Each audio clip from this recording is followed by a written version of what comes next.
Welcome to the third in the series of the Nelson University Center Sampler. This third program is a program about fine arts and its history. We are lucky to have a newly arrived professor from the coast, Charles Chappel. He's as innovative as the course that you're about to see. This course in the history of fine arts surveys all of the background of what was happening at the time all these fine artifacts and crafts were being constructed, made, and created. We hope you enjoy this, the third in the series of the Nelson University Center Sampler. To the victor goes the spoils, even the history book. That's a bit broad. Art history books are different than history books, but in a sense, what's happening here is that when you look through the history book, it leaves out anything negative that happens. Like if we look at the Renaissance, we might forget that during the Renaissance, some terrible destructive things went on too. Like you have to realize that because of the explorations, they went over to these countries and destroyed civilizations with smallpox as one. It wasn't a weapon essentially, but they did because they came there. And you also have to remember too, and I have questions on that later where I say social significance, that what did this mean for women? When we talked about the Renaissance, what did that mean for women? Socially, did it help women any? You're talking about mainly men as you make your walk through, see where women are placed in this structure. You know, all these things. You have to look at the social significance, and what the history books are going to say is, like I meant, the victor also writes the history books in a sense. For instance, we take an example. If Germany would have won the war, look at the difference. Can you imagine what the history books would have been like? A totally different look at things. So that's what you want to look at that. Okay, then after visual perusal of these chapters, I'm asking questions for you. We'll talk about it. Not questions that you're going to have to answer on paper, but we'll just talk about it in class before we start the slides. What are your conclusions about that walk? What did you see visually? What do you feel? What do you feel about it? There's more than just seeing. Like when you express yourself, what did you feel about what you saw? For instance, as the art progressed from one civilization to another, did you feel that that was progress? Did you feel like maybe the Paleolithic times was more exciting? How do you really feel about the artwork? And is it progress or is it not? And then, of course, I've got the reading here. And then the Renaissance is another point in question here. The word means rebirth. Now, we have to look at that, though, from more than one side. Is that rebirth in terms of art? What does it mean to be reborn? Did the people, the Mayans or the Mayans or the Aztecs, were they reborn? You see what I mean? There's a social thing to look at there too. What we do is get a glorification of the Renaissance. Even the word means, oh my God, Renaissance. You know what I mean? What a wonderful thing, but it always has two sides. And you have to see that picture, and you'll see it in the art. If you look carefully, you'll also see it in the art. Okay, then social significance I have, and we'll talk a bit about that as you give, respond with your comments. Women, non-Europeans, and art itself. What effect did the Renaissance have on art itself? The actual style of art, what was going to happen to art in the future? A reverse. Different kind of Thinking. Yeah. Also, the other thing is that if you look at the word Renaissance and the rebirth, yes. What that means is there is a place where they're coming from in terms of what's being reborn. Mm-hmm. Well, what it was the classical period.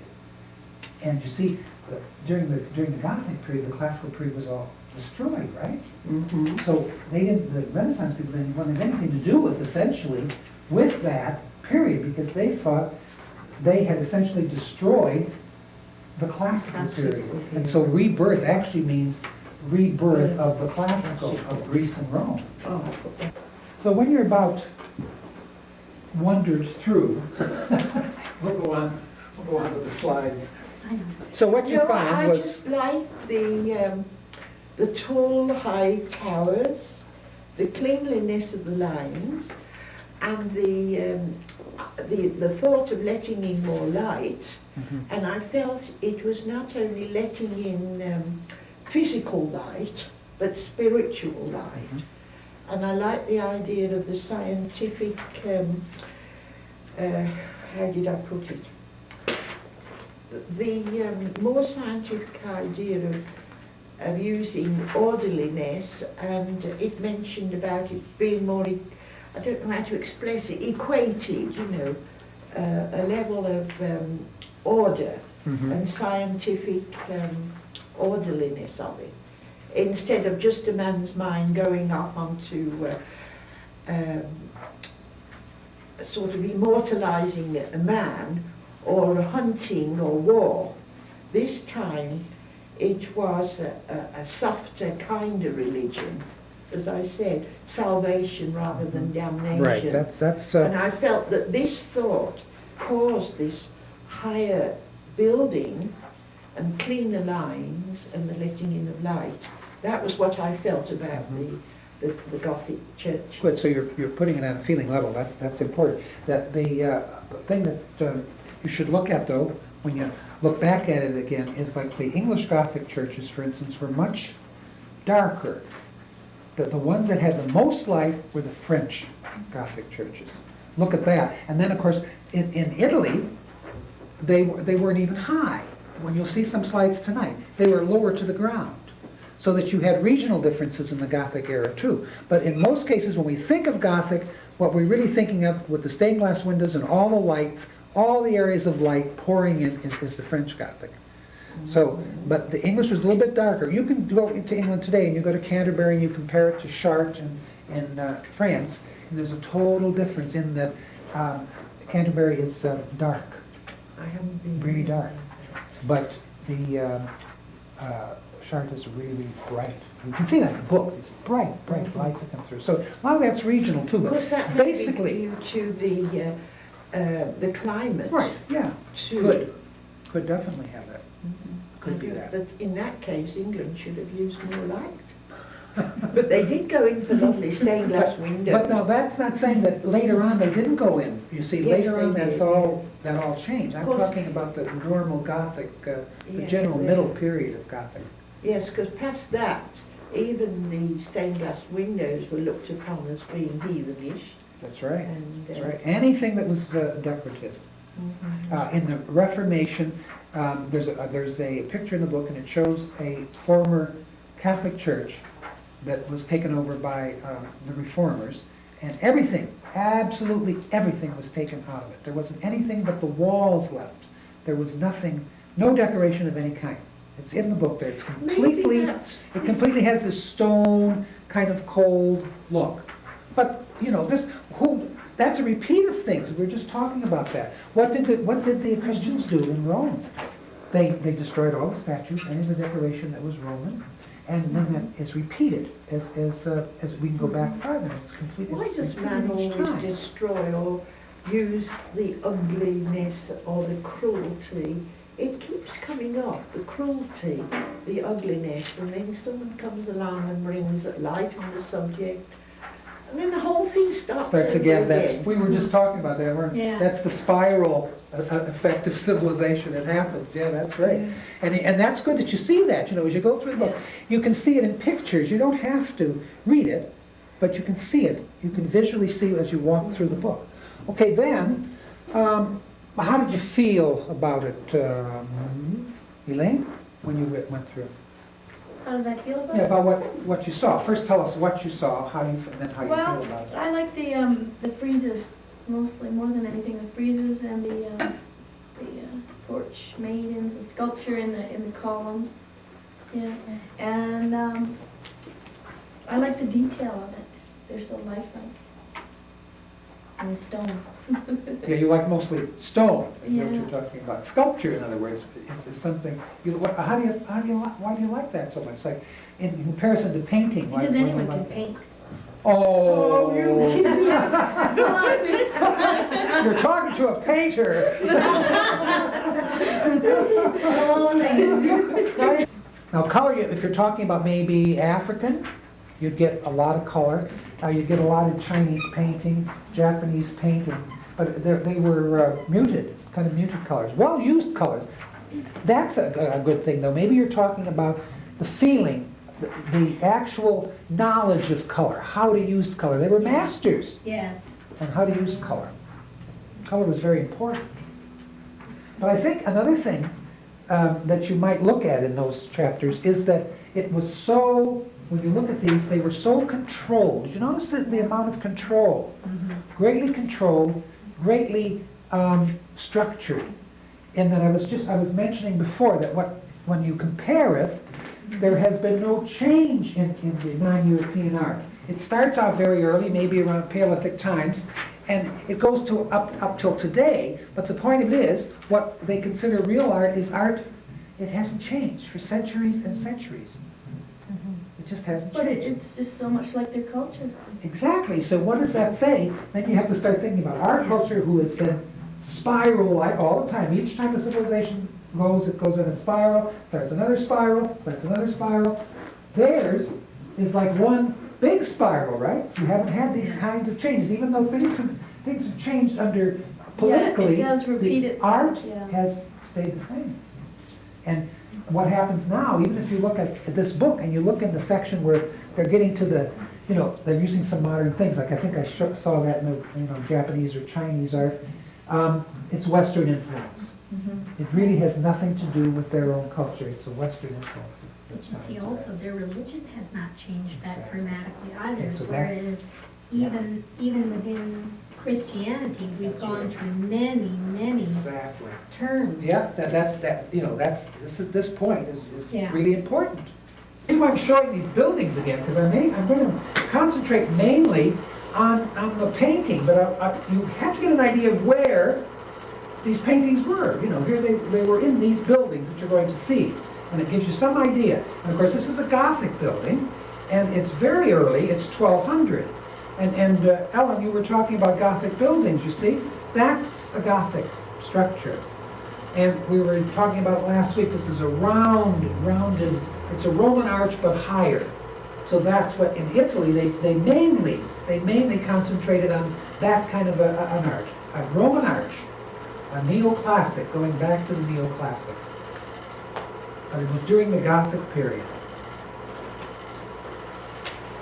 Okay, now you were asking about the nave, because I knew that would come up, so I brought in a nave again. Okay, there's the nave. What's another word for nave that we use commonly? Ceiling, right? It's a ceiling.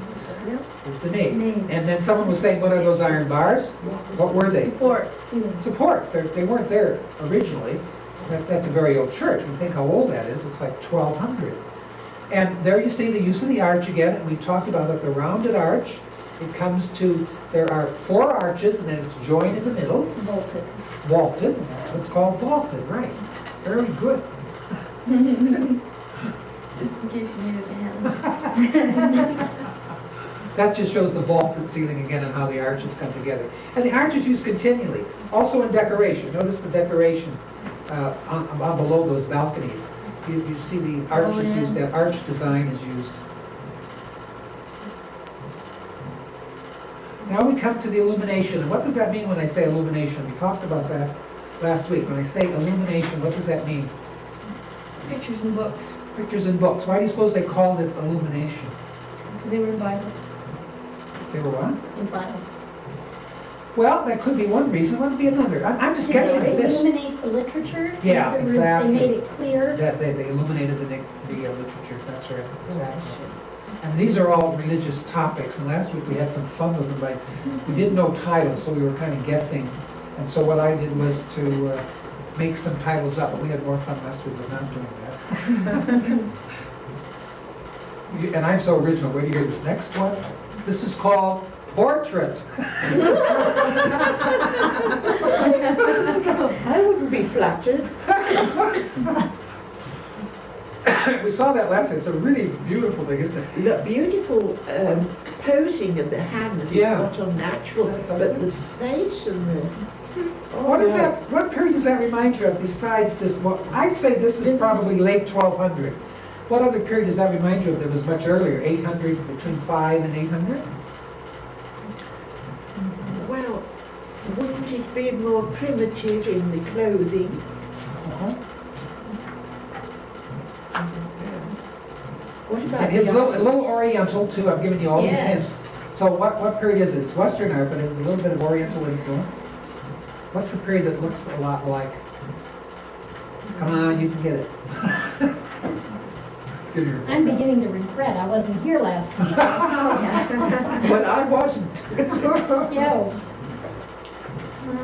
Should I give him another hint? I'll give you another hint here. yeah, Guess you're gonna How have. about if I mention the word mosaics? well, yeah.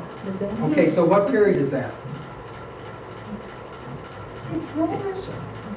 Right after, you're getting closer. Byzantine. Byzantine. I said Byzantine and you didn't say yes. I didn't hear you. Wow. You gotta say it louder. No! Okay, let's, two you got right? yeah. Okay, let's go. Thank you, Ellen. You're keeping tally? No, that's an illumination. And it's much later. What I'm trying to do though is But to it show looks you. Byzantine. It looks Byzantine. Remember we Yes, it made some does. other comparisons. Yes. And you'll see a lot of these Do you know do. what A lot of these do. Oh, no. Now we know what that is. And my original Okay. title is The Last Supper. Yeah. Slanted table. Slanted table, yeah. What do you feel about this when you know Botticelli's and you know Da Vinci's? How about this in comparison? Make a comparison here. This is very two-dimensional. Yeah. What else? That guy, it looks like he's slumped over the table because he's got too much light. The proportions of Yeah, there's nothing. So- perspective. Perspective is not what? Correct. Not correct, not there. One thing though, that's really, remember this is proto, and so you're talking about what? Proto is like primitive, right? That's what we said.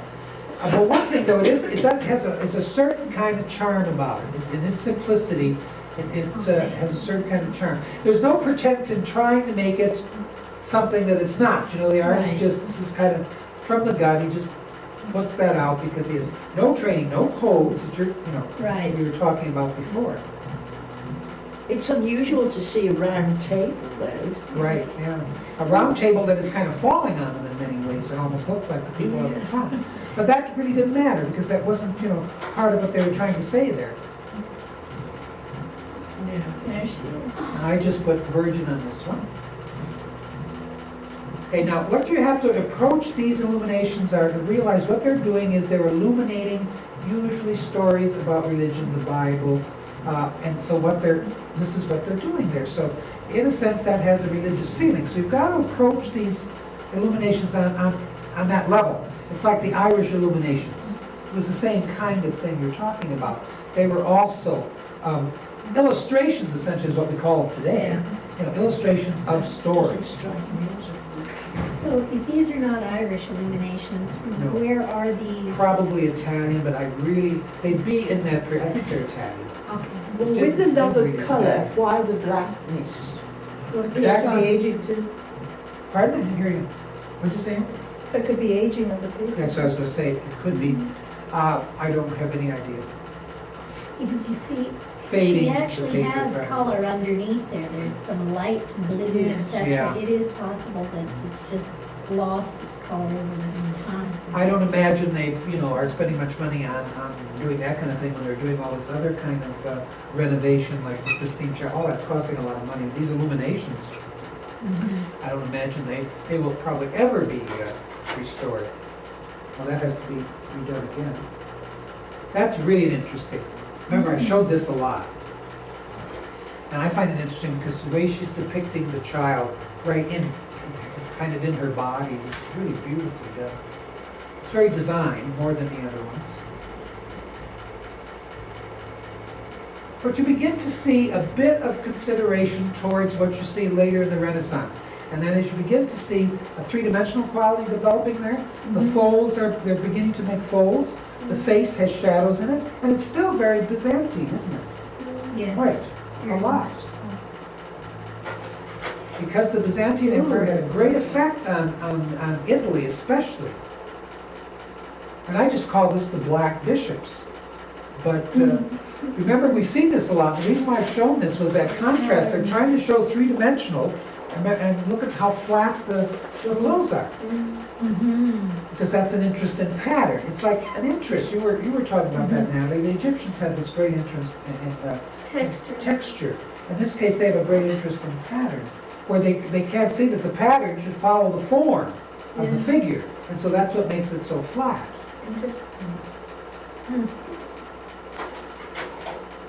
Now this was interesting. What did we see in this one? The You were here. drapes. Do you remember this one? Elaine, what we said about that? Do you recognize that?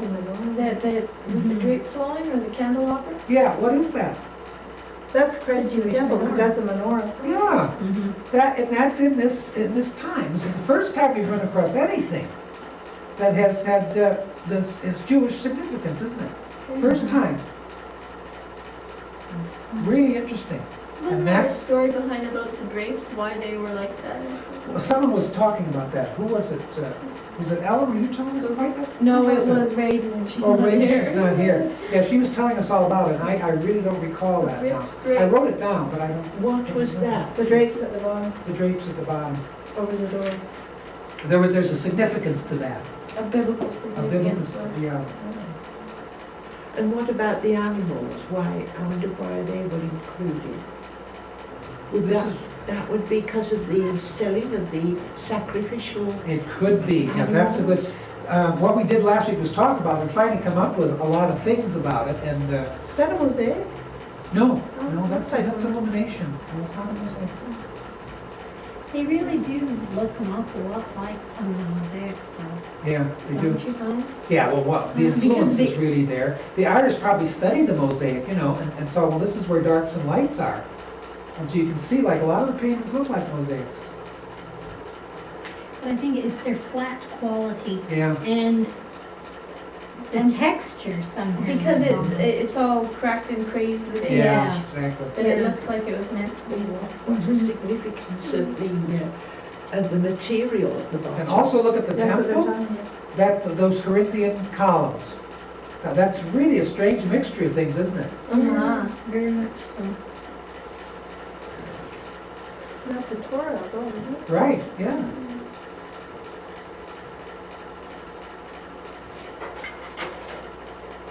Hmm. This is the bishop. Hmm. That's almost Japanese looking. No. Yeah, well, we got a lot. This is, we were just we're talking about that, Randall and I, that the influence that came into Europe came in from the Byzantine, which is very Oriental in many respects, and it'll begin to disappear completely. As you go on farther in Renaissance, you lose it completely, and with that, you lose some of the freshness of design of things. When it's gone, you won't have that anymore. And you'll see how slowly, as you go through these slides, it will disappear. This one was different. Yeah, this is a bit more, this is getting fairly Renaissance-y. Is that kid hollering? Is that what? What's he holding? Was I he think kid- it's a lamb. A lamb. lamb, oh. We tried to decide last time when we were... I thought it was a kid that was really ticked off. And I called it the Lamentation of Mary. Here she is taking a nap and I'm like... Yeah. Well, who is the lying down? I think it's Mary. Oh, And these are all the. I don't think she's just Is there lying a down. title dead. for this particular illumination? No, I made one up. I got Okay. no titles for that. I called it the Lamentation. The Lamentation. The Lamentation. Mary, the Lamentation of Mary. The Lamentation. I love that. That's awful. Okay, this is really interesting here because this is the Master of Tannel, and what happens here is that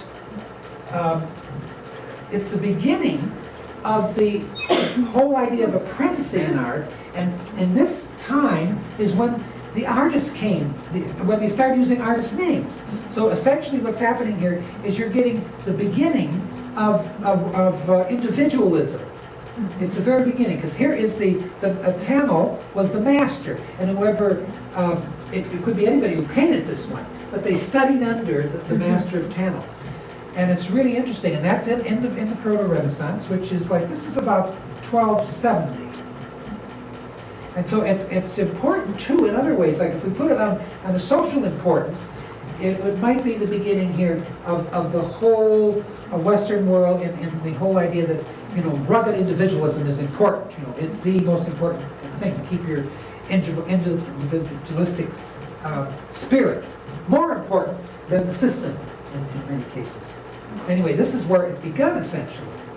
But didn't the Roman architects became popular and famous for their individual efforts? Yeah, And but- some of the Greek sculptors Exactly. as well. But very seldom was the name carried down. What it was the product. You see what I mean? In this case, it was, right now, the name becomes important.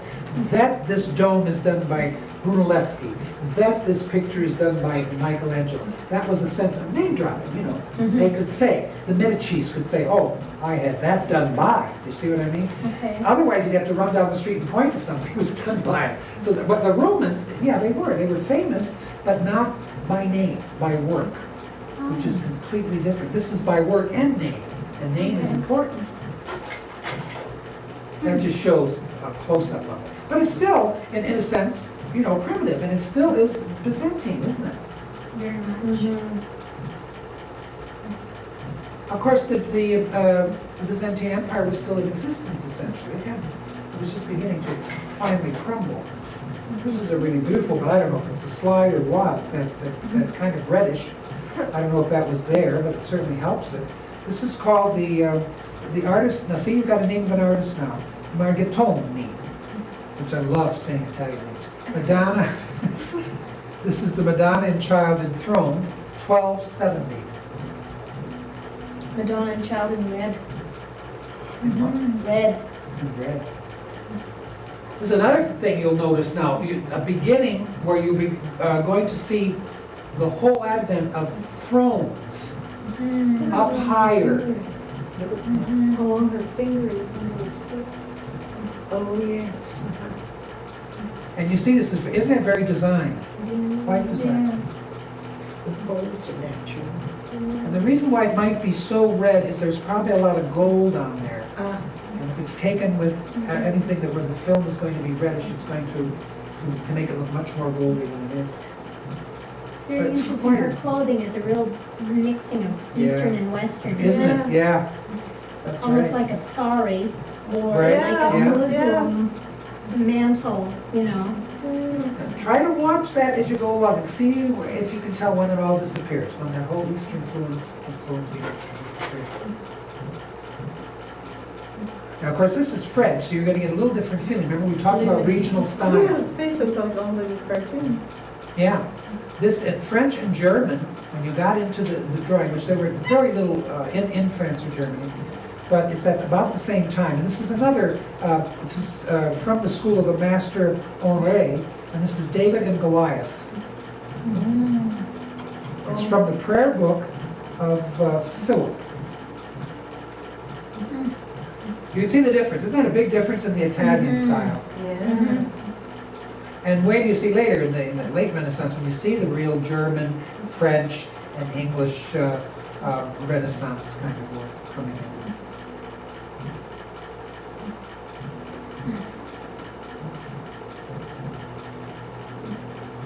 And look at the three-dimensional quality. Yeah. It's quite three-dimensional. It looks later. The Italians weren't really quite to this point as yet. It'd be quite appropriate in a fairy tale. Yeah, it does look like an illustration. And then we'll go, I'm sorry, do you have something to say? No, I was just noticing that person or that angel has something in their hand that looks like they're hitting something. They're gonna strike. Sword. Oh. Maybe they're gonna pop you in the head. Maybe it's coming up. Jeffrey Dahmer. They make it look so kind of nice, don't they? It looks like, oh well, we're having this Oh, little wow, I'll put your head on the party, yeah. Sounds like Alice in Wonderland or something. Just the party's just breaking up. Yeah. Now we go to the 1245. We're getting a Ooh, little that's later. like one for the program. And this artist is called Cavallini, and it's the head of Christ. But you notice now, this is Italian. You notice now they're really trying for the third dimension here. Quite a bit. The eyes are getting less Byzantine in many ways. They're not as flat, not as pointed. And the face, you feel, has some kind of form. It's less gaunt. Yep. And it's rounded with Yeah. Like shadow. specters previously. And this next one is the same artist, Cavallini. This is Christ as judge. And you can see the fresco. These are frescoes that are hands really really beginning to get worn. Yes. They stand out. Yeah, look how three-dimensional those hands are. They're really beginning. They still don't have an idea about the closures. No. You notice the closures still kind of two-dimensional. It's kind of a beautiful piece. It's called Angels' Last Judgment. A lot of this is worn down, in time. The color is not So there. the colors have faded away. Colors are very faded. But you talk about texture, Natalie. Look at the texture in those wings. But it's not Egyptian texture, I is know, it? but 'Cause there's theirs is more something about design. Egypt. It's more design than that. And Is this that is, done by Cavallini? this is the same person, yeah. All these are this is Cavallini, and this is two apostles in the Last Judgment. It's a big painting, and these are areas of the They're painting. looking to one side rather than straight ahead. Well, they're probably looking towards whoever's in the center. And they're getting halos. But look at that. That's important to look at that. Those are both three-quarter views of the face, and you very seldom have seen that. That's quite something at that time to have the three-quarter views. And you know what's interesting about this? When you teach art to anyone, one of the first things they'll do, and this shows when you talk about primitive in here, the first thing a person will do will always draw the front view. It's the easiest, right? Then they'll try the profile. Yeah. And last but not least, they'll do the three-quarter, because that's the hardest to do. So do you see the kind of correlation between learning art and what these people were doing was essentially the same thing, learning how to draw, too. That was all part of it, learning how to draw. Now that is, I'm showing you the buildings again because I want to show you again where these are housed. I think this is the most beautiful cathedral. Orvieto, and it's in Italy naturally. And it could only be in Italy, and that's Gothic. Ellen, you see, I want to go back to you because that's Gothic. And that's in 1310. Now look at the difference in the Italian Gothic again, and the French or English Gothic. It's amazing the difference. They don't really use the Gothic arch, they use the extended Roman arch, but the decoration is absolutely amazing. Very sharp. Chartres is in France. No, sharp. Sharp. Sharp, pointed. Oh, part. Oh, I see what you're saying. I thought you asked me a question. Yeah, really sharp, and even in comparison to the Gothic, it's very. They did use that Gothic feeling, but it doesn't have the height. It doesn't have the airiness, but it has this. It's just beautiful in decoration. The vaulting, the vaults are there. Now this is the one with Pisa, Yes. and that is when you go look again at what I said about when we're looking at architecture, we are going to be looking for that rebirth, which means they went back to the classical period, and you almost get the feeling of that too, but also back to Islam. You see the Islamic influence there a lot, quite a bit. It almost looks like if you put the minarets up at the side, you could almost have an Islamic church. Do you have a picture of St. Mark's in here? I don't know if I have St. Mark's in this one or not. I might. I can't remember whether I included it this time. The next one is an altar that's in this cathedral. It's it's actually a marble pulpit.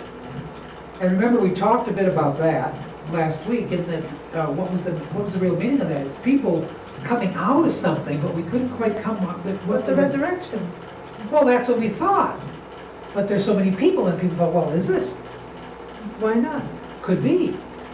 At the Last Judgment, when But look, doesn't that look like there's something's falling on them? Well, they're coming out of the grave. Those are casket covers. Yeah. Yeah, that's what we were talking about.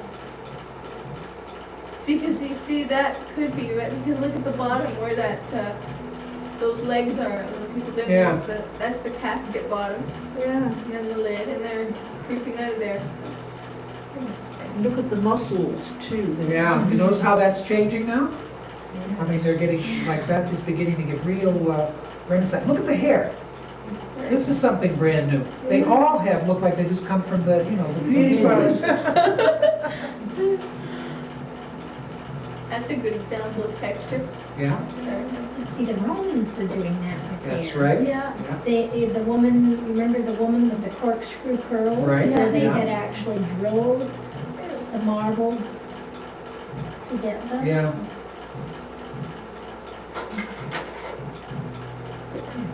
This is the Cathedral Italy. of Florence, Italy again, yeah, you can't miss it. And then that beautiful decoration, every inch of it decorated. The use of the dome, Roman. In here though, you don't have, so you don't have the feeling of the Gothic, the very large, tall Gothic arches for windows. I think those portholes take away from it. Yeah, essentially it almost looks like a ship, doesn't it? Yeah, it almost has Yeah. a ship effect. But it also has that feeling of being low rather than very, very high. It fits in well with it. And in a cathedral like this, for instance, that dome was designed by Brunelleschi, and that was done maybe 80 to 100 years after the rest of the church was done. They finished things off in stages. And most Gothic cathedrals in France, let's say, and in Germany, 3 lifetimes would be spent from one family. It might take that long to build it. The beginnings of in the Renaissance, it came back during the Gothic era, disappeared, was the equestrian figure. It was very important in Rome, and it came back again, and again bringing back that whole classical time. Still fit.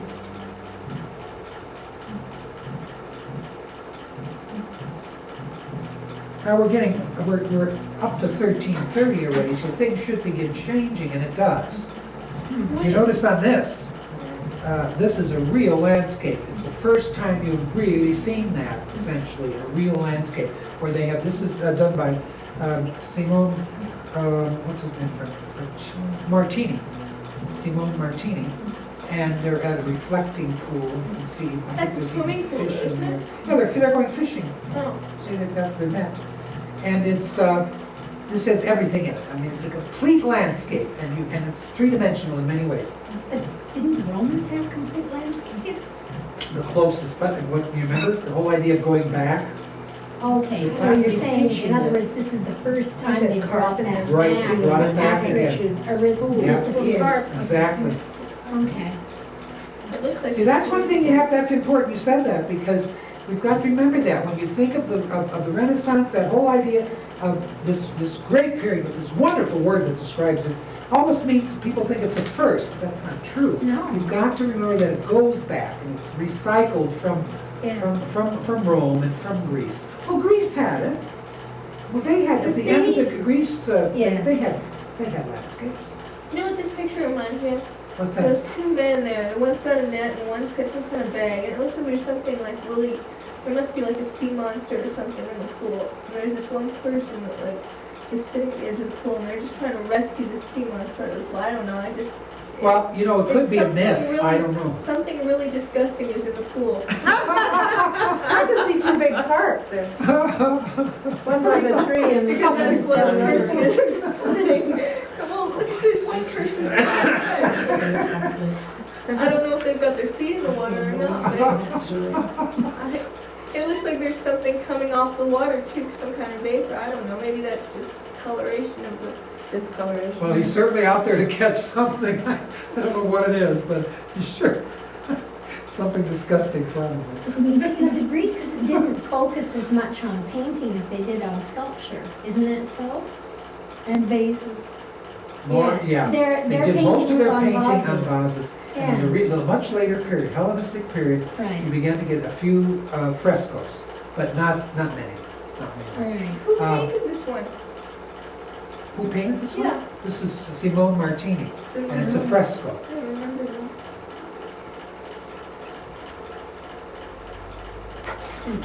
Now this is going back again. This is a fresco. It's Anastasius, that's a fresco. And of course, where's that from?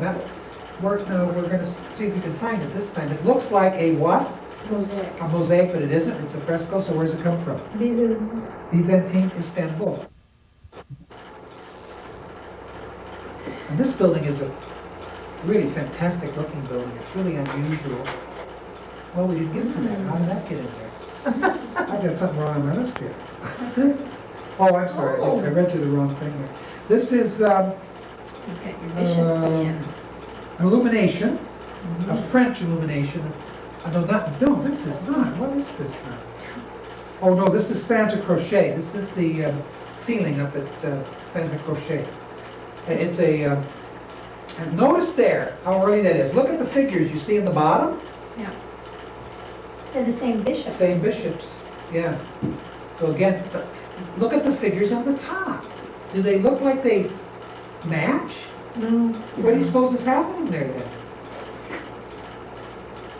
Took a while to Different figure artists it out. over time. That's right, at different times. It's done at Yeah. different times. Well, that's really neat because we haven't come across that yet. I think that's the first time we've come across a fresco that has shown that. Here's another illumination.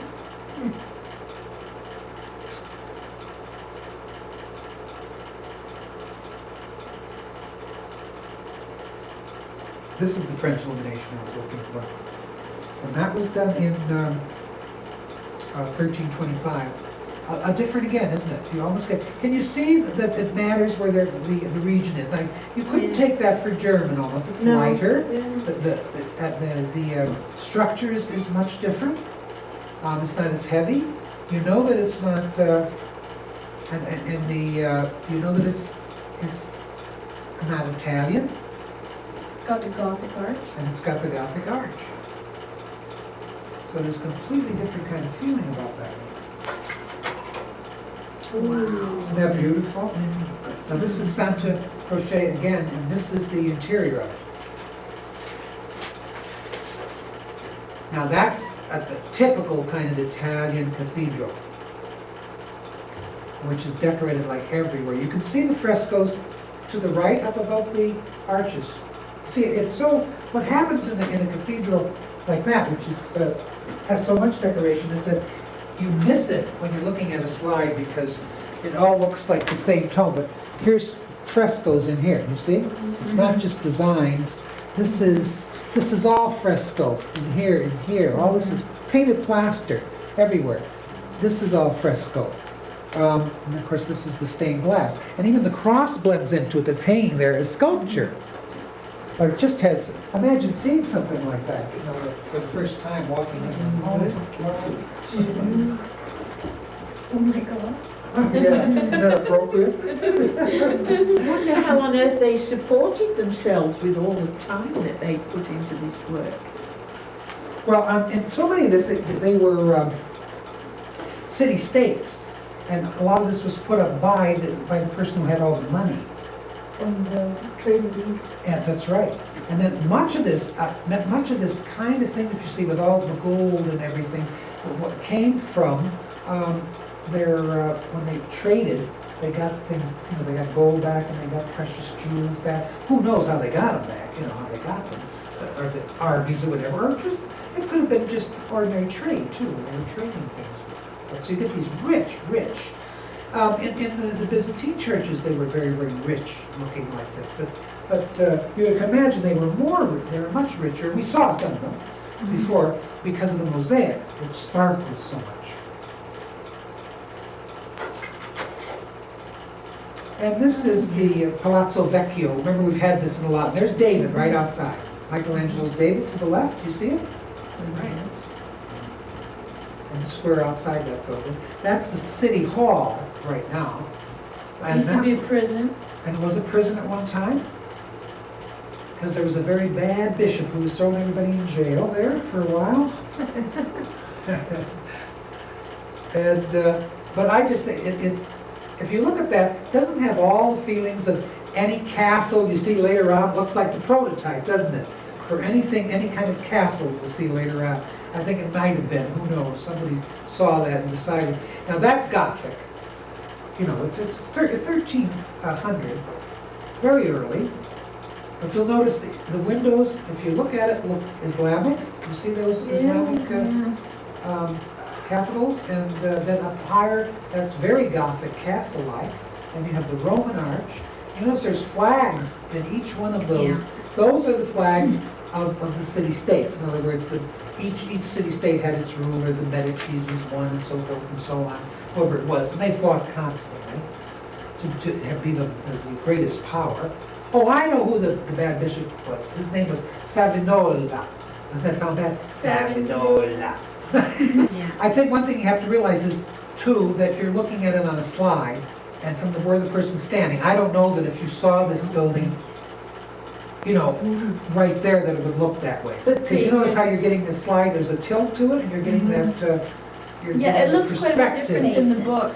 Does it? Yeah. Yeah. that's Where what I is it thought. in the book? The slide is, they just the went slide to is, church. why don't you just look at the book and Yeah, take a let's look see at it. it. I'll put on the slide for a minute so you I can see it. personally see nothing redeeming about it. Oh, no, I mean, if you're going to talk about aesthetics, I mean, I don't know if it was worth it. Triani, Francisco, it's a triumph of death, that's 1325.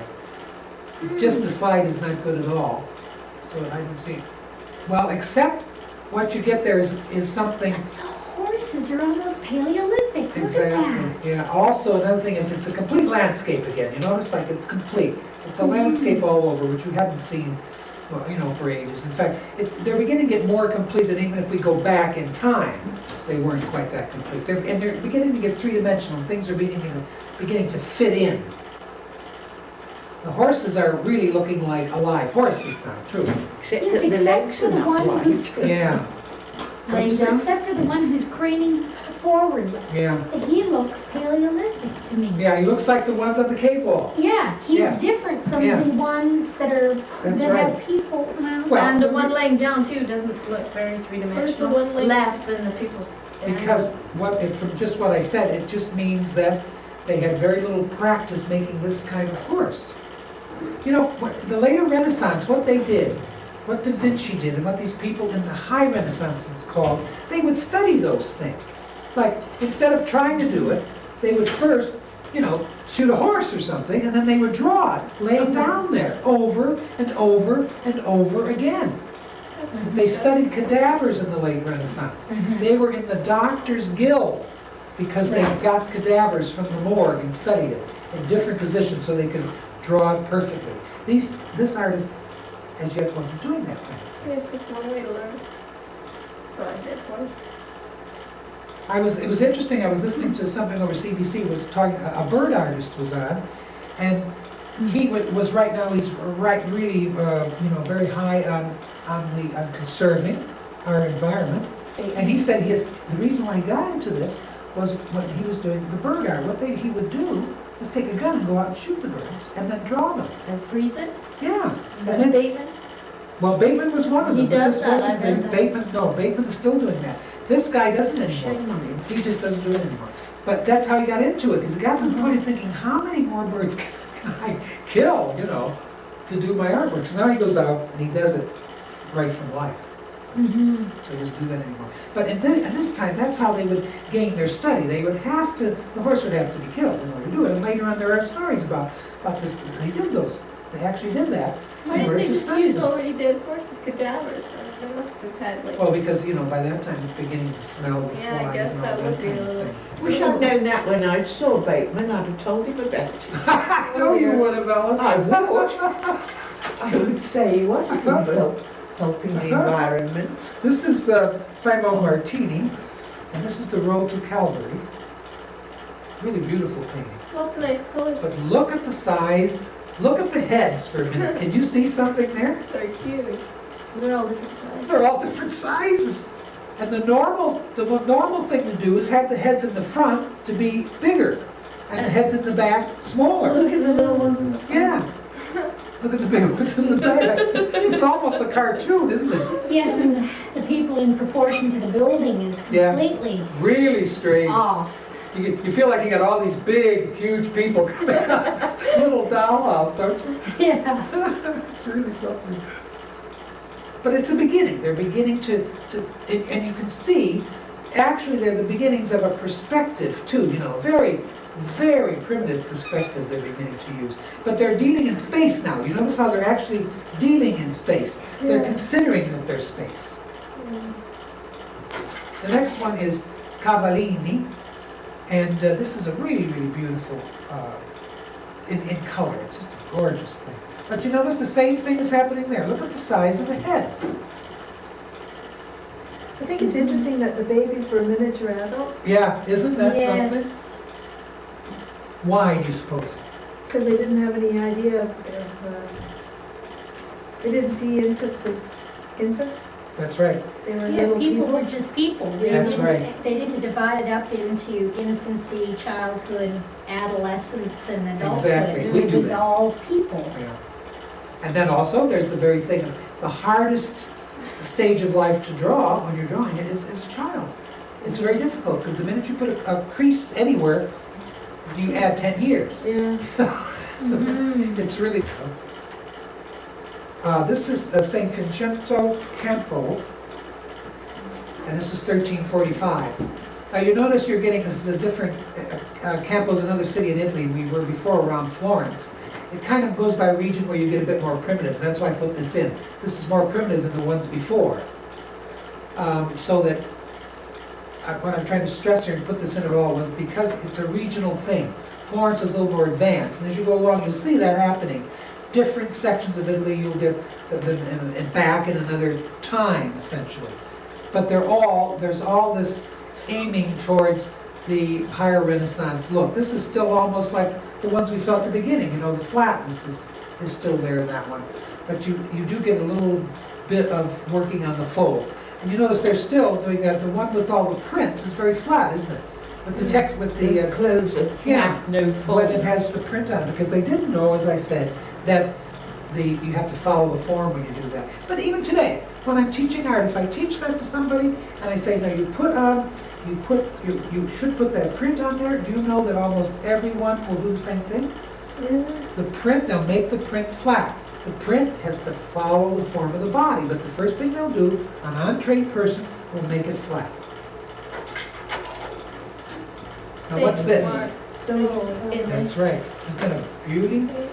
And look at that, that's very Islamic, but then, you know, you're talking about very close to Byzantium again, to Turkey.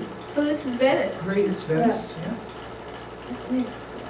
And again, that's a Gothic building, a very early Gothic building. And you almost can see the Gothic arch. Well, you can in the windows. It is a Gothic arch. They haven't used the Roman arch in those windows. There's one next to it now. You notice the Roman arch is used. And It's an the old- Gothic down below too. Yeah, they've used the Gothic all the way through. That almost looks Islamic down below. Yeah. You can Yes. tell. It has this combination of Gothic and Islamic mixture. Almost looks like a birthday cake. Yeah. It sort of reminds me of. There's the one you're looking for, St. Mark's. I- Is that St. Mark's? Yeah. Yeah. I think it helped, the pattern on the wall helps it look Islamic. Yeah, of course, because they used it all the time, didn't they? Remember when we were looking at those slides? Now, this is Cimabue, and he was very important in the Italian Renaissance. He was the first one to really begin bringing it towards the point of more three-dimensional quality, using the cloth following the form, even if it had pattern, the face being more three-dimensional, actually beginning to get character in the face. And as we see most of the slides, this one isn't a very good slide. We'll be able to see it better as we go along. Just the beginning. Notice how he's using the depth, the perspective, how that's going back. The throne is going back into space. It's rounded, and you feel like she's sitting in it. But then the figures themselves are overlapping. Do you notice that? Like they're all overlapping now. And the heads are beginning to get smaller as they go back. Are they sitting in front of each other? Pardon? There's two thrones in front of her, isn't there? Maybe I think it's underneath the Stairs. throne, isn't it? Underneath, yeah. Looks like underneath to me. Yeah. Where did the idea of the halo come from? It's It's Italian. really old in terms of art.